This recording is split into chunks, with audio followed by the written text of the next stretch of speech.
$2000 بالشهر يجوك لكل كندا، حلوين حلوين يا حبيباتي حلوين. مسمينه UBI. هذا المشروع هو ضمان الحد الادنى لحياه كريمه لكل الناس، بتساعدك على الحياه. غلا وكواواك تيجي تدفع انت، بيساعدك باكلاتك بشرباتك بميتك. طب حلو المشروع، شو مشكلته؟ مشي؟ لا ما مشي، بعده مشروع لسه لا من مجلس الشيوخ، لا يتحول مجلس نواب ويوافقوا عليه، بده وقت وبده دراسات كتير. ليه؟ كثير من الاقتصاديين شو كان رايهم؟ انه هذا حلو المشروع ومفيد. ليه اعتبروه مفيد؟ قال لك بخفف الفقر، ببطل في فقر كتير، وبحسن الصحه النفسيه تبعت الناس، ببطل في قلق وخوف من بكره. هيدول بالمختصر من حسناته.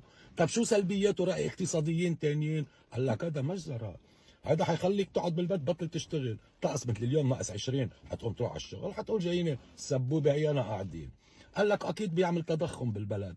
انت شو رايك؟ انا بالحقيقه يجيبوا ال2000 حلوين يا بابا، حلوين. 2000 بالايد احسن من ال10 اللي على الشجره.